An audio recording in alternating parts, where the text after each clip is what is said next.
Carol Smith, ladies and gentlemen. Thank you. Good afternoon, Congressman, Councilman, Councilwoman Blackwell, my mentor, and the person I've looked up through in these 30 years plus.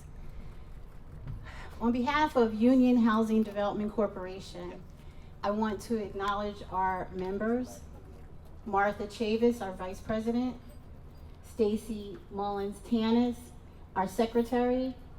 We have Lee Foreman, who is one of our members, Dr. Tamara Smith, and Mr. James, I'm a bit nervous. All right, I'm gonna cool out. I'm gonna cool out because I'm excited, okay? So I'm gonna bring it home just for 2 seconds, just allow me to kind of bring all this together for you.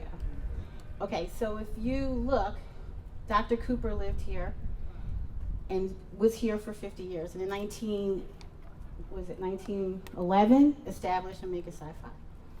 Not too long after that, in 1917, Charles Beckett became a member of Omega Psi Phi. And then following him in 1936, Francis Beckett became a member of Omega Psi Phi. So you Omega guys are doing some amazing things. They were the founding members of Union Housing Development Corporation.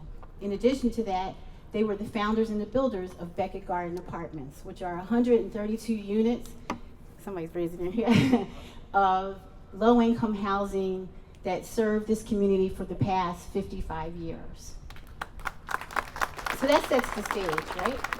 So I remember when Jeffrey Smith, who was our president of the board, came running into the community center and said, "Oh, I brought that joint over there. We paid over the bid price. We have to have that." And let me tell you why. He goes, "Do you know who lived there?" And I was like, "No." And he's like, "Dr. Oscar J. Cooper, the founder of Omega Psi Phi." So here's my plug. So as a member of Alpha Kappa Alpha Sorority Incorporated, I knew the importance in what we had just done. I knew what we had, the move that we had just made. So exciting enough, fast forward, we built this place, we've refurbished this. I remember the senator telling me, "Oh yeah, that's cool, because I had my first job right across the street from here." So all these things are happening and have happened around here. And as I look out, if you're a baby of the 60s and 70s, as I was, I see a lot of familiar faces. And of the 80s, we had a whole lot of goodness going on for us. We had a whole lot of goodness. We were the first of a lot, the one and only of a lot of other stuff. And we were able to build our lives and be able to sit here today. So let's talk about what happens next. We talk about the markers, we talk about the things that we've done, we talk about all the wonderfulness here today. And I thank Dr. Marianne for saying that you all are heroes and you're the thought for the future. So let's talk about the future. What's next? What's next for us? We love to have the historical marker up there. That's great. It's wonderful to have the beautiful Cooper's Way up there.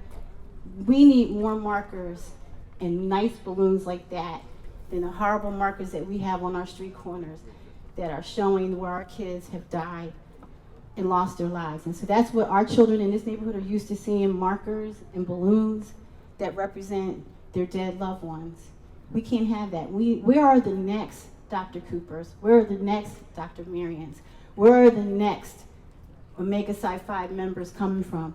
If we don't stop them from dying in the street, there will be no next.